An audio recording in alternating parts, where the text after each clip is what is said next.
Chapter 9. Sri Sadguru said, "The dull-witted average men cannot comprehend the Srimad Bhagavatam, full of secret and subtle precepts of high philosophy.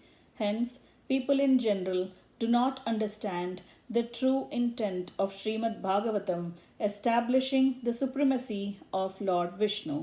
Thus, they interpret it in various dubious ways. They give discourse of the Srimad Bhagavatam, ignoring its real content and the true import that Lord Vishnu is the absolute, supreme being, the truth accepted and proclaimed by all the Shastras. Thus, the arrogant scholars could not understand the glory of worshipping Lord Vishnu that is being repeatedly sung in many places, rather throughout the Srimad Bhagavatam by the wise and emancipated Sri Shuka. In those days, on the banks of holy river Krishna, there lived a very fortunate and noble man named Shridharacharya, who was well versed in all the Shastras. He was a great Bhagavottama and had the dhyana of Sri Narasimha as the only abiding passion of his existence. He was adorned with all virtues like mental poise and forbearance, and had completely subdued all his sensory cravings. His amicable and chaste wife breathed her last after giving birth to a male child. Hence, Sri Shridhara became completely dejected. He was bringing up the child, contemplating the inscrutable ways of Lord Vishnu. As he considered devotion to Lord Krishna as the only object of his life, that Mahatma did not want to while away his time in just rearing up the child. He could neither forsake nor properly take care of that motherless child. He lost his peace of mind, wavering between these two desires. Thus, disturbed and dejected, he was loitering the house.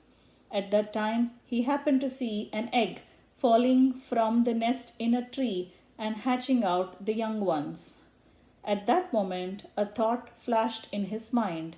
Let the Lord of all worlds, who protects the offsprings that come out of the egg, take care of my son also. And he immediately departed from his house. Later, receiving the command of Sri Bhagavan, Shridhara was relieved of all worries. He approached a sannyasi named Paramananda Saraswati and was initiated to the sannyasa ashramam. With a calm and collected disposition, he reached the confluence of the three rivers, the Ganga, the Yamuna, and the Saraswati, called Triveni Sangamam, and there remained engaged in meditation on Lord Hari and reciting his glories, leading to the life of an ascetic. Once, during the course of his pilgrimage, the most compassionate Sri Paramanandayati reached the holy center, Prayag, considered to be the king of the holy centers. Shridhara met the noble Paramananda, who was chanting repeatedly the holy name Krishna. The yati was very handsome and glittered as if made of purified gold. Seeing this sage, who had drunken deep into the luscious sweetness of Prema Bhakti, Sri Shridhara fell at his feet, overcome by love and devotion. Sri Paramananda, the repository of compassion, lifted him up and embraced him again and again. Chanting the divine names of Sri Krishna, he danced joyfully. The exalted Sri Paramananda too stayed at Prayag, the king of the holy centers, along with Shridhara, singing the glories of Lord Krishna with loving devotion. Listening to Srimad Bhagavatam recitation of Shridharacharya, he obtained great joy day after day. During those days, Shridharacharya rendered a wonderful commentary on the Srimad Bhagavatam entitled Bhavartha Deepika as directed by Sri Paramananda Yati. Bhavartha Deepika. Shridhara Swamigal for the first time recited this commentary of Srimad Bhagavatam on the stage to the assembly of Vishnu Bhaktas at the holy temple of Sri Veni Madhava.